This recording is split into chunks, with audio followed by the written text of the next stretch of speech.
so whainga malanga le isa pasa ia a le wheko ai le papa le waa ma le papa ia pau dia nunga le au so se wa lele ai le isa TAPASＡ ia me whapena te tau lava o na iai se mea TAPASΑ ai lo se fua ma lo uonanga vai whanenganga lele ai le te tauai na fiu la ta whalongo le tauai na musua la ta whalongo le upo le tua le ala wale te mi sau noa ai au na mai se fe au me le nganga o le fionga le tua ia o le naua watu se fe au TAPASΑ ai le anga wa tele le mau mea ila tele le mau mea whatosina ai wane ngalo o le matua i tele o nga se wa ngai mai tele teachings false teachings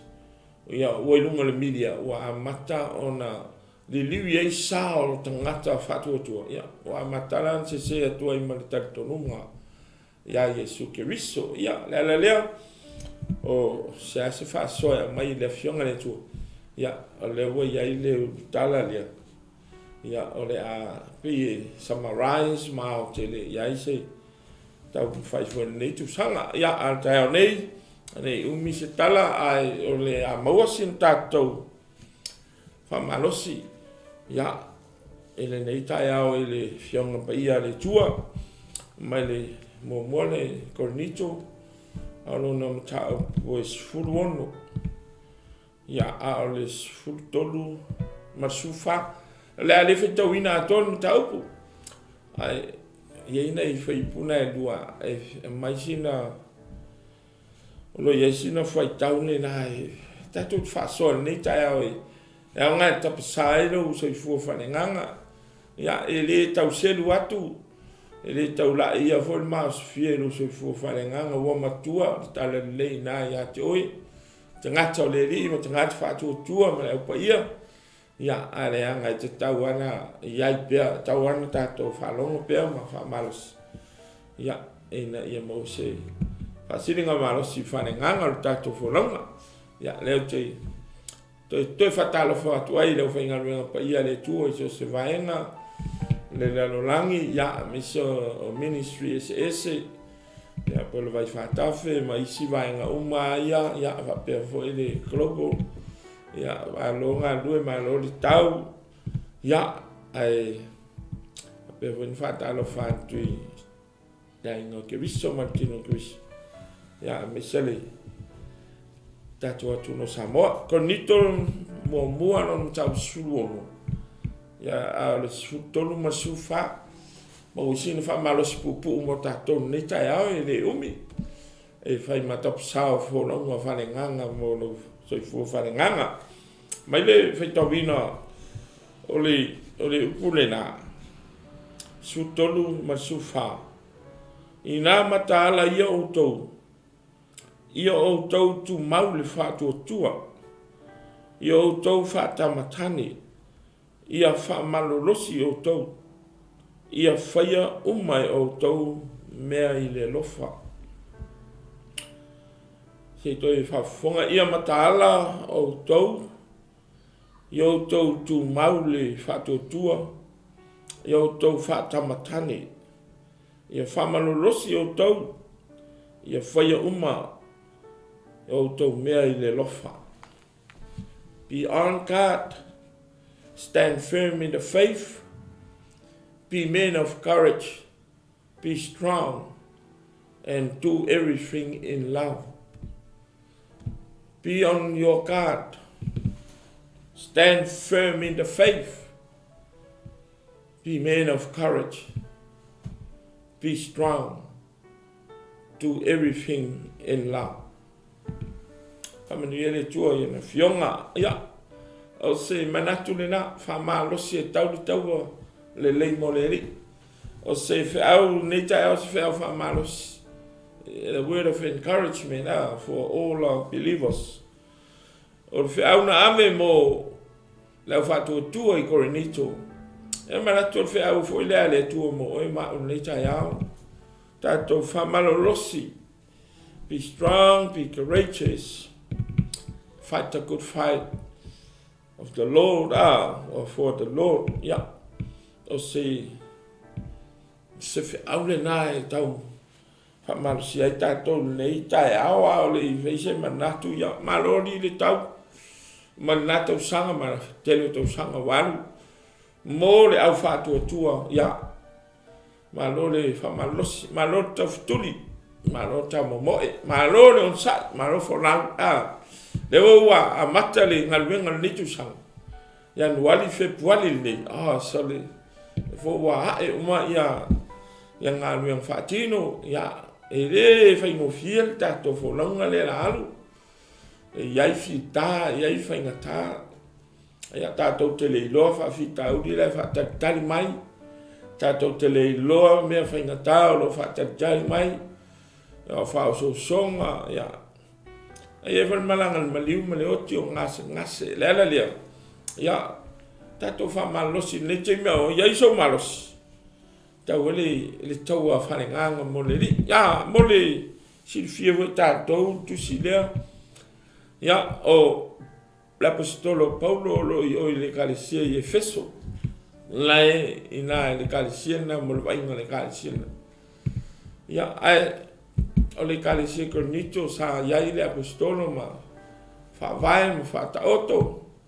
la peta ia ta le tala le winga ia Yesu Kristo ma o onga moni winga ia Kristo na move o Efeso ia fa longo mai le apostolo ia wa se sel TAPASＡ na umantu ia i or TAPASＡ ia Yesu mal tala le ona alu le Efeso se tau faina kalisi ia tau nu atu le ripoti ua te le faina le kalisi Korinito ele to tau famatala si fio metatou o le ua vevesi le kalisia ua femisa ai fitu na i fe furitu ai ona o mafuanga ia o tele o se tele faya o se ma la totonunga ese ia misale a fia le sala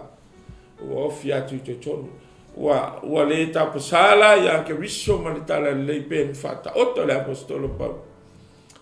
ia ai o se le me o TAPASΑ io langa tangata o le lotu ia e ola le sala ia mise ua di liulo la to Fatu Tuu ele tanto nunga ese ole vai ngana tu publicale sia le Korinito na to sila fiare tu sama sala na fai si ole to ta ma yo le apostolo me na mai tu si mo buena le lo ele yo ai na si la fia ele nganga le tue fai si malo lo si o le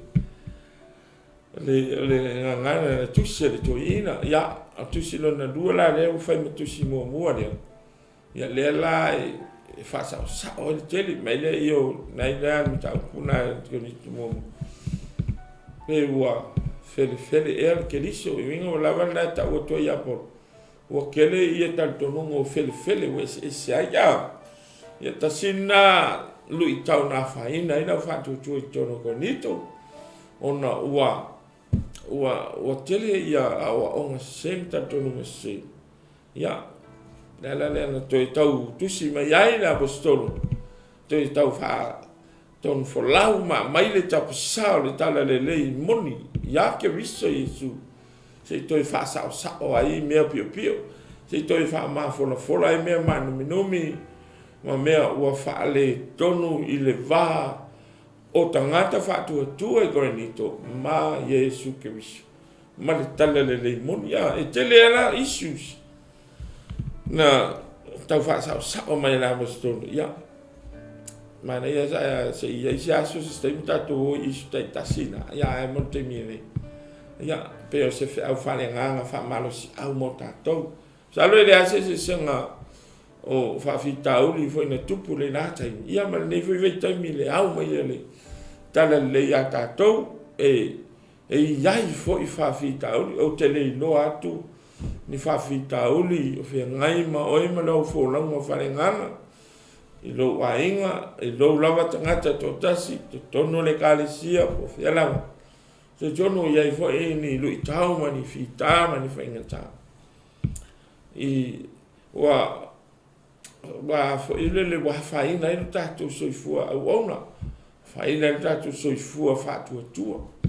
la lea na toi tala no atu ile apostolo ya toi FAAMALOSI ma watu me na ai o lo fai pole full wono ya nta pole sulo ya pe ina na o on a final comments po last words of encouragement wa umana fa sa Fatu Tuu ni simia ya la foi Korinito lui simia ai mana ya nta con muli le sulo no ale yenta tu se le Korinito mo ale sulo no la nta puya nai toi tala noa na toi ngani tolu mena ina ole tala noa atu ya Korinito ya totalia la ono Timoteo pe ayer me o atu Timoteo senta tu ina look after le kale se totalia o ia o se wo mina atu ya ma to FAAMALOSI le ala ye fe au ni tayao FAAMALOSI ngalwen ya ma to wala lofa fo imama na ia ni se la Fatu Tuu mana ia le ole nganga le apostolo na finalize saya na final comments for encouragement mo Korinito le matanga le tusin pe na si ilo na leo na strict ma tano no saul to ina meo fale to ya te u fai u lo tus ta pule fie ma o staff FAAMALOSI ya pe wa fa ma fola ma to fa LELEI to ina Paulo le apostolo lana fa FAAMALOSI ya mori au Fatu Tuu I Korinito langa wa tele me o se ele TAPASＡ a misi le ang sala wa ola le ang sala ia tangata Fatu Tuu ia wo le lotu o fa kasi ma le ang sala le vai inga le o le kalisia le ia na tu fo ia FAAMALOSI fo le mo tatou a fa ina happen fa vitauli na I so tatou so le Korinito ina on po e vela ngona ia te mi o mai fa vitauli na ne ia tatou ele mo el ti Apolo ele mo el fili sau pel fili na te le peti lo so fu fa le nganga e sa fili fa se ta Fatu Tuanga sa fili ta fa ta o fili ta fia ya Yesu Kristo mana tale LELEI ele tasi se pito po se engo e taket mai ele le Filipe ona faina ai Korinito ya fa pena vole si so mangalo tai to ya ne vai temi ai manela ya upuia te manatu to fa mama fala titi nei tai ao fa mai le tale la apostolo I mai yo o to ina matala yo to run final encouragement to all believers in Corinth. Hey, be alert and be watchful. Mana yo puya matala yo to matala leanga lewa to tono Korinito ya wa on se lewa tono tal tono se lewa fese ya tuai matangata le la to it fa ya tu la apostolo se to matala ia so ia to te avanga ngo fio to loto ia onga matal to nunga na wa matua ia be watchful and be alert se mana yo puya to mai mo fatu to atu mo oe le uso to fine le tayao ya tele tau Fatu nua ele va pe o sau e fa tu Fatu nua to ai na fa manatu fa mai nga moa ya tau no matala tau no matala ya no matala vole le awan po e pule tele o matala ole matala fa nganga leanga ni te iwa to yofi mai ya o nga ia ma ya ele na mala ina sa mo ma Fatu Tuu si le lungo le media wa matua I sa o le tala le wa ofi mai la va tele o ma ta tonunga ia tātou vai foi lunga le ia e fōlinga mai ia o le mea moni le fōlinga mai ia o le mea sa o le Yesu sa o le ia ai tilo le lei le whakinonga mai wa ai tua po le ale le motive ale le koa po le fatu o le mea le tātou loa le ia ua twist lai titi ia pe e vali mai e sao a ua twisted tangata Yesu Keriso ua mata na tātou vai foi nisi wala fai mai o Yesu e o le fafini ia ai e tātou nu foi o atu i Samoa tātou atu nu nisi o onga tātou nu ia e le tau fie sisi langa le freedom e alu ele tangata ia ai o le taimi o le kewsiano e tauna tu i lunga e mataala le fai na ave le au le mo Korinito ia o le fai le mo TAUA Samoa nei tai au ia pe kau ke lo lokua pe kau ke whakua pea e le mo fai e sau pea ia whawhitauri ia e ru i mai TAUA le fai mai ia o tō mataala i le talalele moni a Yesu Keriso ia tātou ai nisi tātonunga o Yesu e le o se atua o Yesu wana o se tangata ato e afo e o isi tātonunga o Yesu wa maliu e le toitu so e tele a tātonunga lea ngai mai false teaching false teachers ia ma Antichrist lea e toi fang pea tātou mataala pea nei taimi ia ma wa ai lau Fatu Tuu moni awani ngalo o Yesu lava i o le tua e le si tātonunga no whalongo ai o la unga stasi o wa umar te mi Yesu o te mi neo le ngang pa ia e le make sense na mea e le mwhai se sina me i le to i se a ngā Yesu o umar madiu ia wa le to i la Yesu o alu leo saudengang pa ia e le mwhai tātou ona separating le Trinity o le tua Father, Son and Holy Spirit e la uni se ro whalongo mataala i nā tātonunga whapena le ai o Yesu wao le tua le nā o le nganga le nā le Trinity e tasi alu tātou tua ia o nisi whamei le eise Yesu na Yehova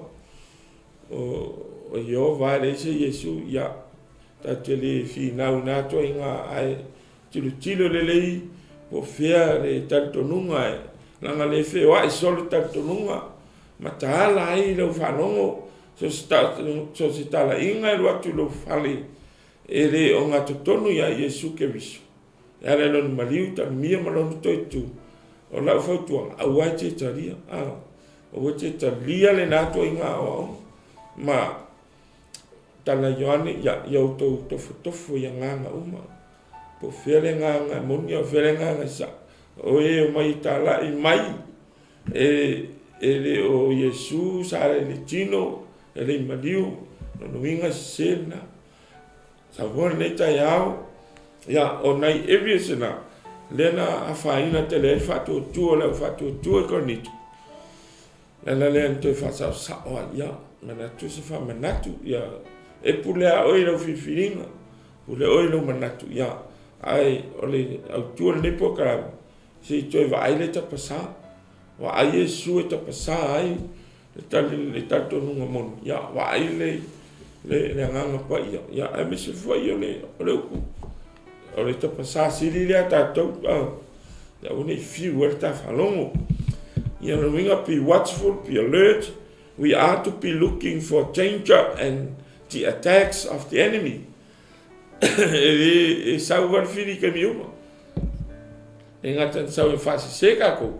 Ia a sau whawai tātou discourage. Pe alo pepe sana le fili le sau ai. To steal, to kill and to destroy. So i matala tātou i mena e tolu. I ke maua kako ki Apollo. Mane ko su whawhai tolu. Jesus said, we should watch and pray how to deal with those things. Whawhenka ko tātou te te ea, whawhen tātou loa ki whenk le mena, o le tatalo, matala matalo velen fatu isu yon so no no e ke mani ya to mo moeri ya ele se na matala matalo nei mo to el fa so son o fe awana mo ta to nei taimi le Fatu Tuu e wa po le ala va lo poko kuspaia le ala va lo malosi le lotu ai ante me sasia ma se le ta falo se le ta fa una mal fifili ona se fo le mal tapasā e lo ta folo mai Jesus said we should watch and pray o le fatula na fe au le na ave mataala ai o le fesili o le object of watchfulness o le hali mafu anga leina ya me mo na satan ai kamanga sa kan o le famo mo ya na ele to sa vali me satan ni termine sa mo la Fatu Tuu po le alo malosi le loku po le alo ko anga ka e la unga kuspaya o kanga la sili na sau ye sa kan kanga ka Fatu Tuu e kau le alu kere sa kangi kamala i fafuato fautang malai lo sa tangi o tamana ai e sau e fausoso e sau e pawanan me sa tangi e lo to isona pawa ti fida dato ana na sau e tent fausoso ina ia tatu se o ke meka ki se fausoso i filo maka ko inga o ingara ko ta alo me lo ti apolo ya tato ai reisona power e fai ni sau ya tato la ngale ya tato ta ya la sili o Yesu Kristo ya ai e ampe lava la ngar sau na ti apolo e kaule alu kere kamala ele o ngino ku mala ele do Yesu a lo sau pe lo sunga lo sau pe ti au sau ya tato nei wa tato no faltang e to e twist o ta sile merti apolo no fai e sau e twist le upumoni sau mi milo le upumoni te mantua te me tofonga ma fa so songa Yesu le mo e moni en fai mai e moni en fai mai e tam fai twist le tangata ina Yesu azona la tangata nana la tu Yesu se tangata le fai atu Yesu ia sape na foi tato ya te mi tam fai me foi sa kange fa se tato ya wa ile Yesu Kristo temptation fa so songa sa kange la nganga me sa fa so tato ina ia tato se ma tato to lalo ya o trials o poponga fa so songa o ti nga fa vitauli ya e ia te me alo ke o vai tato to fitoi no fa vitauli a makaron ki ia il fa tang te le si ke fiano na ala langa pese mulmuli a ina o fitau in fa vitauli wa matana for back wa matan so mul ya o sia o le to foi mai to sa o le matala ma o le foi le maule matala ya ke visu Yesu la ise tau le pule ia o to matala sostemi le au mal po sostemi ta to te o fer sta to matala le anga e fa o so ti apol tam fai fa se ta to ia se lo ta feeling io no lo ta o fa fita io so ai no ta o fa no fa va io che ci hanno me la Fatu Tuu io no ngana fa au nei mo Korinito mo o ele nei taya o fa la vale calicia fa le ministri nete ia e matala lo vala wino e le va per la un le punga le sa video sa kan o ka ko ngi e silina taket o vai inga le e tato o ina e ui merki apo o le vai ia o la ngona o le tino ia mal faria dia vale le lot o le pete na le ngapingi e confessa ka ngi fa so Yesu o le pete fo na le tom fai mai mo tato le Fatu Tuu e me siale fa seina ma fa to fina tato va ai ia ma mita vale le loto ia mi soma na ongol ti la mai matala pe le Ia wa le fa pekela ngo fa fia ku spai. E takera o ki apolo me. Na le tawana tato pia le o le fea mo fatu. Ia e matala I vai. O ka ko vai ia ko nga. E ko sa for kamane ko longo mai. Ma ko ku le mai mai. Ia e una sema filinga. Ma na ia le TAUA le upule ma le put in practice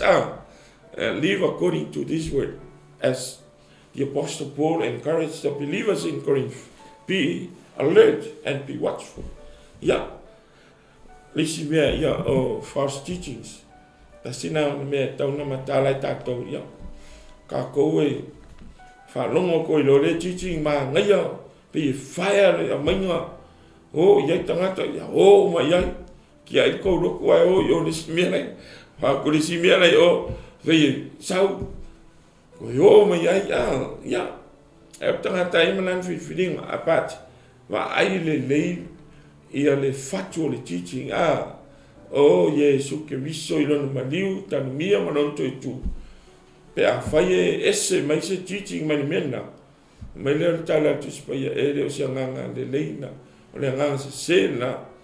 ia awane ia se si teaching la esse mai ia Yesu ke viso ele lona maliu tanu mia manon se fu man maro ia o nei vai ngala itina ia mesana ita to fanau wala le o kolisi ma university tele ia wai open ai mo meu teaching se argument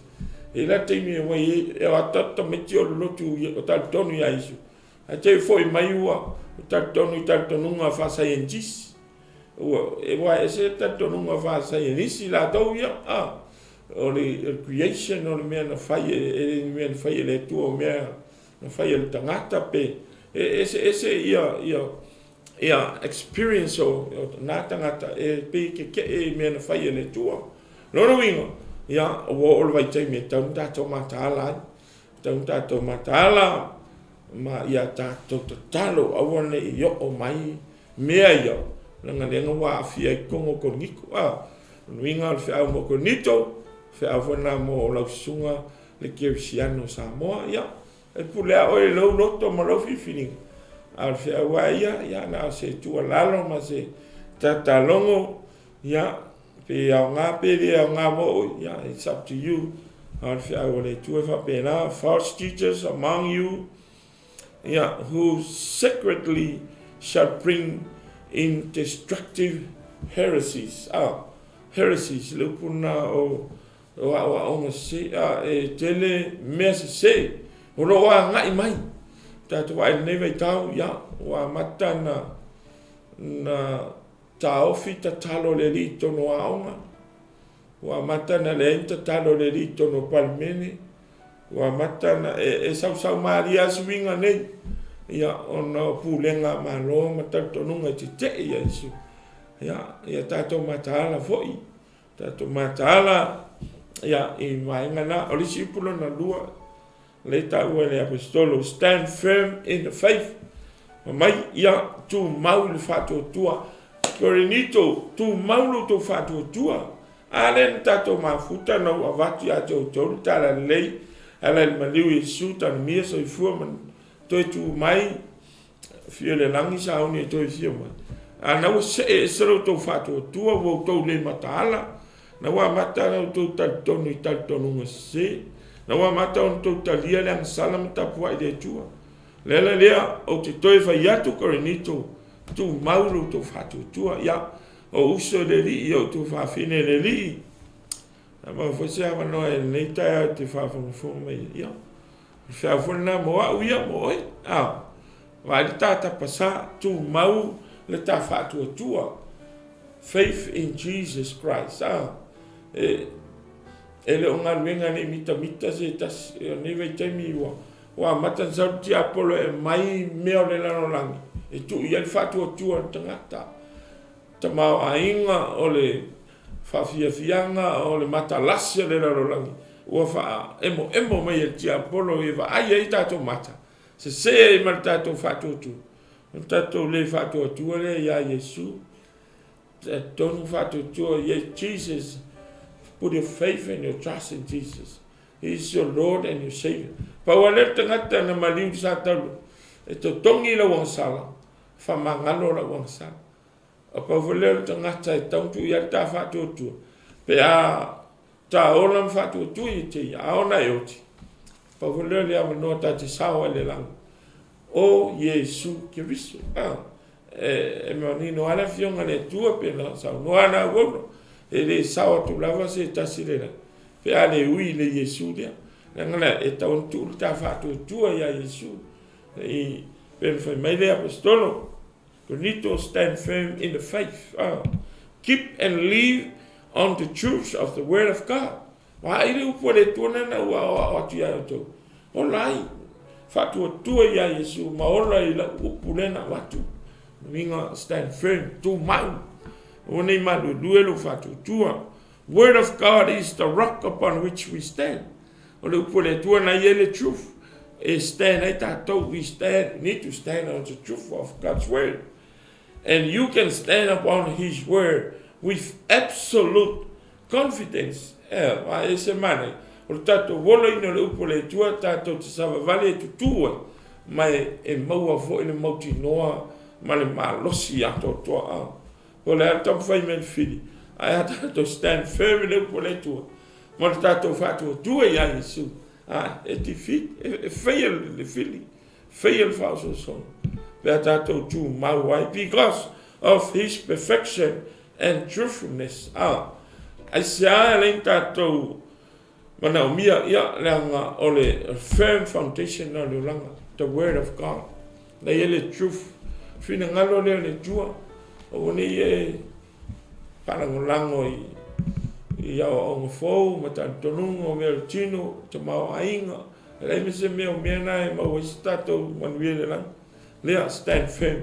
la le mena e fa longo ai a Yesu Christ o Yesu Christ so ata tu yelo Fatu Tuu. Put your faith in Jesus Christ and stand firm in the truth and perfection in his word. Salan mana ya ula oi ai ala fai mai le fionga le to stand firm o kwa I sau war ki apol lang tala tu spaya wa o te melulu ina ai le fa vai la lang ka ko vai wa matana lulu wo o ka ya tu no sa ta tonu ya ke viso wa matana na se lo la tu fa vai wa matana lulu le fa vai ta tu vai so sa tu no le la lang lulu wa ya eu fui tono kale sia mentale wa mata fona lulu wo fi mai tono kama ka fase sei wala to lulu Fatu Tuu one lulu inga se si lo Fatu Tuu e vi se lo atuma tala I ma lulu Fatu Tuu mai elo Yesu tanga e defend ela va pela sa wa tanga ta lulu ma di ya defend lo faith ya Yesu Christ. He is the truth, the life, the way. Yeah, now to famana to stand firm, to mau na, no foi na kalesia ma o nga Yesu. O so yeka fe wa solo mali. Vai mau de lei yo lo Fatu Tuu. Yeah, I stand firm. Yeah, no foi na me te malosi ai. Yeah, mana ya na upua. Be watchful, stand firm. Tu mau la ia Keriso. Mai tala tu spaya le tu mau ya te ia fa ola ina ia. Ya la ni mena mia, sa me la ina ma mia ta tu mau. Le anga pe a ka ko le ku mau, le fa kali me fa misingo. E mo non fa misingo o nga le ku mau. Le pa fi lo e fa va. Ya, ana me su se tu mau ya tiau. Lai ngai mai le popo nga la ta tali mai lo to sa fai lai o te mi o mai le piota le te mi po kala me tu wa e le tu ma wa le se ma ya sa uni la ti se lo fa msino ma ti se lo fa salanga ile fa fa no what that's the reason if someone asks why do we need to stand firm. What's the purpose? Asa me ala mana mi tato tu mau. Leanga o le ele tu mau. Ya. la le whaatani mai mea na, ia na ere tau whawhewhere upare jua, but we learn from the Word of God. God has a judgment day. Na ere asol whamsinonga, ia, o e tu mau, o e Fatu Tuu, o la tona e mauan manuia, o le upula na tolu nei na, le la wha umatu e pe whana i puia, ia, me le upula na tolu, be manly or be men of courage. Mai, so le Korinito i au tau whaatamatane, na whaile ngā luenga, marau tau Fatu Tuu. So what does it mean? O le whaatamatane. Ia, ele tau whamatala ina, le se senga le tane ma le teini, o le tama ma le teini. E malosi atu le tama na ilo le teini.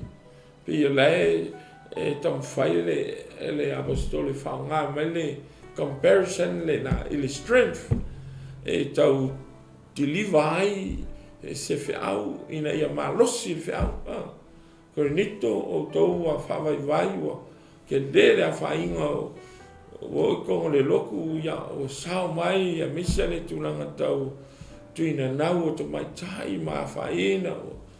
o whaile ngalwenga pa ia le tua ma mea o sao mai ia ilang salama peo o reasons na mafuai o na whaongai la mustol lana ia whiau mo Korinito whatamatane sole whainga ngalwenga so ito te whawaiwai ia tu mai ata to fa pena e malosi o tamatane e ele power has a power and strength more powerful than ladies e fa tamatane fa pena ringa ele tamatane te lele fatu te lele loto strong heart ele courage ya e te lele on Fatu Tuu o tamatane o la responsibility secure protect le ainga, protect le to dua man fana. Pe siata fa pena. Le tam faina busto. E mai tau vali e kapolengi ai le taua whanenganga ali tangata Fatu Tuu, whakamakami. I tuilunga e pui la utala le tuilunga e secure le Fatu Tuu, tuilunga e lead le Fatu Tuu. Tu lunga a fo e fight le taua fa tamatane ia ele tu tau fa matala e le Fatu Tuu ia o le ale winga o le fa tamatane e o tau matu tua fa le nganga ia wa tele neve te tele kevisiano ai to le titi le matu fa le nganga da tu fa longo ma te lo olo e do matata tau Yesu va vivi praise the Lord ma hallelujah ai te lo lava matu o le olanga I lo no olanga na te tau no matu tua fale nganga ta to kisha langa I lau mai tau ya te o se au la watitu o te le au isfafita o lima me tu tupu ma e tu la I mea o tangata ya ala langa ya Yesu kisha o isia le fe ai nga o ke sia no tono falta o isia ia e fai comengi ma me lunga le o tangata lo lotu lena na fatu e lo le fata matano tangata il matuo lo no langa falengang e lo la ngana tau tala e lo la savali e lo la tu e lo na lofa fatino lofa fakeriso e le fatua o ia ia la taua tele mele o taua o le matua whalenganga ia wa fai manta to vivi fai ia manta tu spia e loa le la au yo na fua ia ma ia le anga ke siano e langa te le yo le fai no le gospel pia le matua whalenganga tato wa e sa tato vivi manta to pisa da to atu community ai fai nai o tato langona mo winga e tu si le lima o tangata me so le vai fai mai fo io mai fo fatu faula ina fai mai fo simi ala le e palpala vale mai o tu lo ala le fa misa mai o ala le so le anga o tu si fai tau le la ke sian ia I loro tu langa e fai man tatou fola e fai tatou launga e fai tatou vivi e fai tatou pes ai fato ai loa tatou i fua tatou olanga no winga be careful matala ai alu community ia almal motino oil ke siano au te fatu pu veves ia alu male ngangol file mu ia alu male ngangol le lofa alu male ngangol fiso swani atu e lo mai tangata sole le angal tangata orkesian saula ai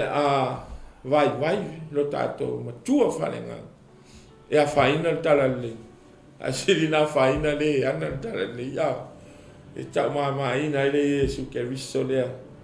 pe a fare tom tato ya la Fatu Tuu o mana ave mo Korinito apena foi tato ya fatamatane lau fato toa ua ke mai kaika ke siano e sele le la ngolupu e sele tal no le va veia na va fusu anga se mia arsia de ua ne ke siano va le no Facebook ia matua fale nganga tato fa ete le nganga tau tala fa ete lo savali le anga la fai tau mai ia le la lolangi ia o e tu fai tau le la lolangi ina ia tangia wa ia o fa ferana liu matanga ta fautanga e ke fiu la ke la unga ke fiu ke fai a ko di i lo tanga ta tau langa fa le nganga e le matu ya e ulang ko fa mesingo mai o fai mai fo ia se vai do lang e se tau le lu ina mo na tupu i o langa o tangata Korinito ia o le whiawhana mo au iau whai tete i se mea o te haru iai, se mea i ai le mamalu. Na te anu man mamalu le tua. Misi al tātou ngangana te tala ia alu male mamalu le tua i so se mea. Be manly of men,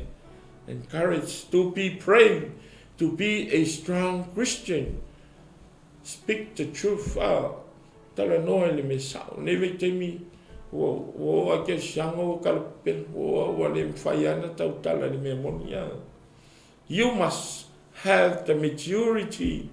of a full-grown man. Semana ia tato matutua whanenganga. Ia matau le tau a spiritual maturity. Ia e loa lo tu langa luma le tua. Ma ia e ola ina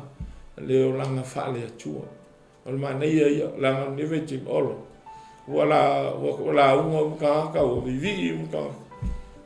Te te ia vai le o langa e sen mea lai whainu. Tini make ki e sen mea lai. E se te loa vo ia le telo vai inga ma mei.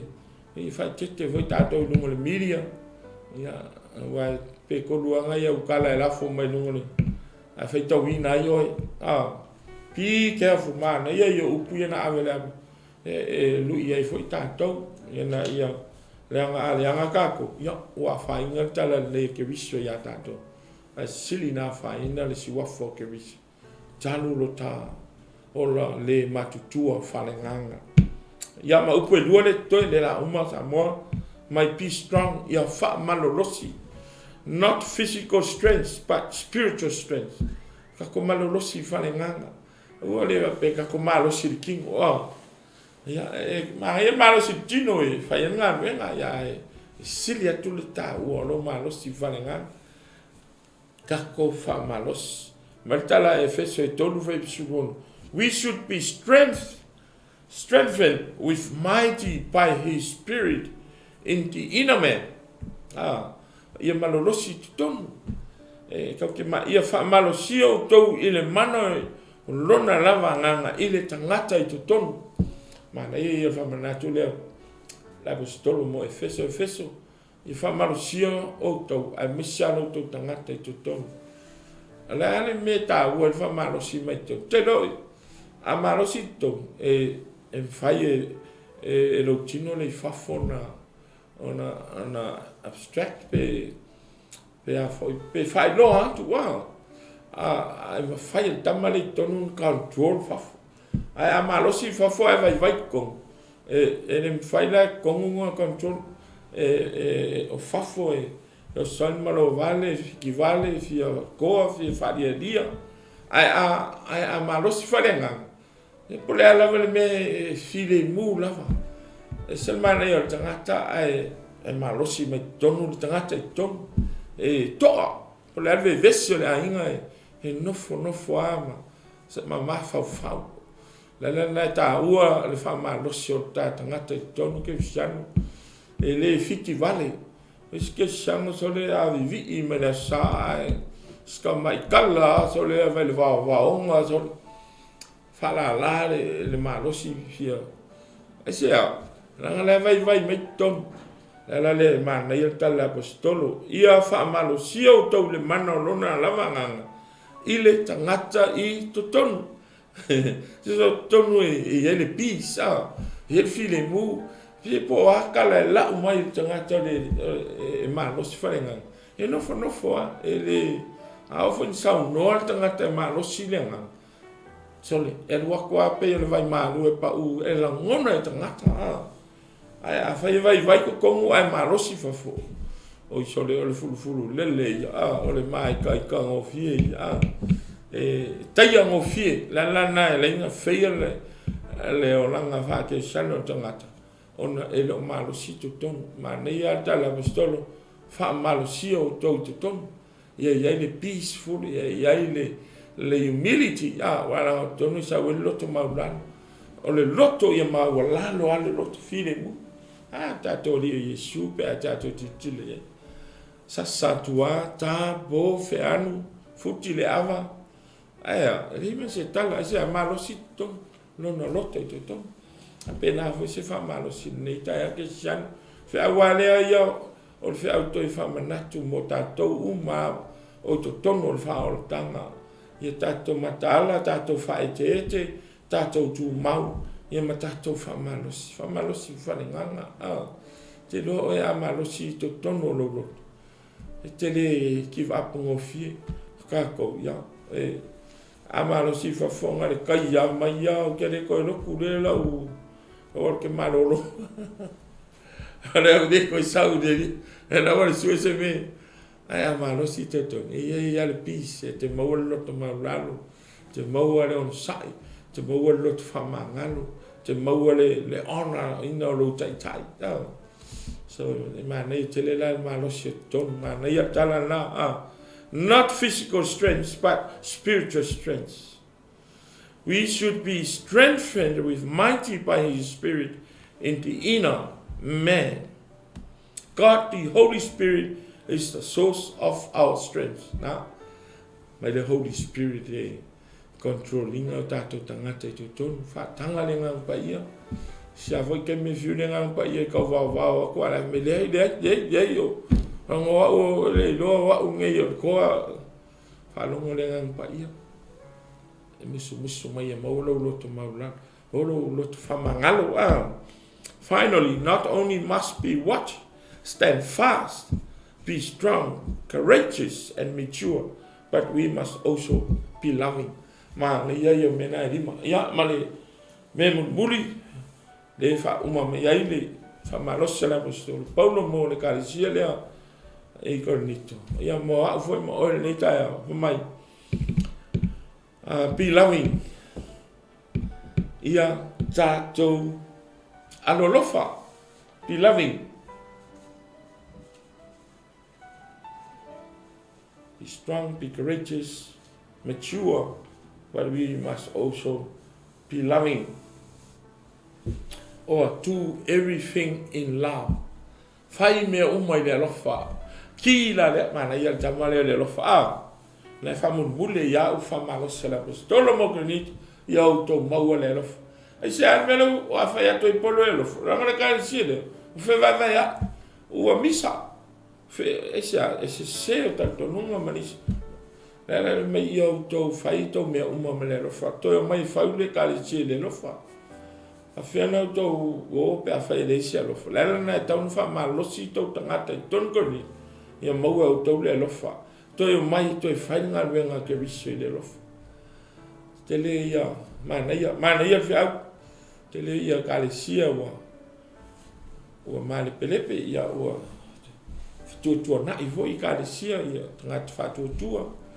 e sa ia ua le sia lo fo le siuso ia a o le ngalo ia o le principle la love your God with all your heart, your mind, your soul, and then love your neighbors with as you are. No inga fa pena le ka u e pa ke le mele fa uma mele fa malosi u pui le lofa Korinito to mai la e fa le ka le si le lofa fa ina e fa au le lo le ka le e pa auto fe fa manga lo i manisio to e le fa pena fa se fe au mo o ne ta ya la o to futa to mal vala wina ya o na te nga lua malisi o so to finele e kalesia na tu lua fe uwa te lua le o elo yesa lo fo moni lo to fa manga lo iso te lo put in practice le mele mai fa ya me uma to te fa ya ile lo fa ile tua la taulanga o le lo to le lo me uma te save mone tua ono lo fa ile tua fai fai si me monisi uso ia na fai le lofa to i fa le le se ku lunga ke le okia ya alo fa maula lo lisi uso ma lofa ya I forgive langa le fenga tato for me I love you Lord I love you God love you Jesus praise you Father ara ko ki do fe ko I malo uso I ko le karesia ke do de fa karo ke de fa mangalo de waro ni ko sa ngai fa ke lo ya e te le to fe tu ta la le tu mai o pe pelo mena tu la lo tu la ai lo fa mo lo so e sa mana ya te le lo a tu te le lo mai a se lu ina mo fatu fai me uma me lo fa ala no ma to o mai fo ye fa so ya se ma to fo I vai ya le lo fa le po le tu ya fai ona ia le lo fo I FAAMALOSI se nganga ia fai fo io o faina lo fina ngalo no se upu ia fa mangalo fo I wa le tuana lo pe lo fatu mana ia na let all that you do be done in love wis fa fai me uma to fai le lo ia o me nga ai ave lo so mo le se uso il comune e uma na fai e sa kala e sa fe au me na fai e le se fa monina me me wa fai mo le show sha ke shan fai lunga le lo fa wa te fe au na me u ti tala ia na me ia ne ele mo wol vi inga ma le pale na o lo tu lo fa lo tu ai yeah, love is giving and sacrificial for the sake of others. Love is all about others. Ya na semana yo tala fiona le tua le lofa mo leisi tangata. O te lofa fa pito na oi ai lofa mo leisi o sa tangata. We are to keep on doing what we do in love. It means in all your affairs.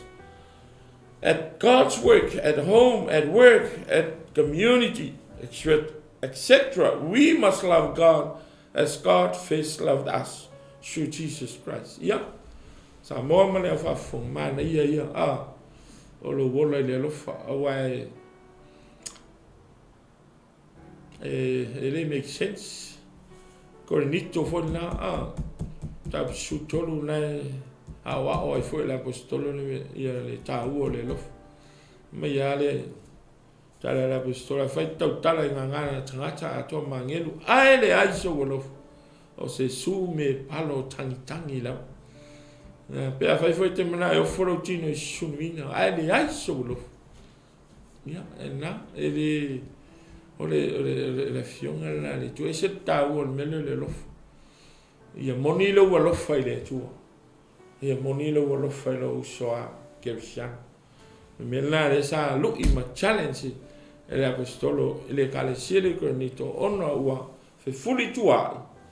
ono tanto nunga se mawa onga se male vai o Fatu Tuu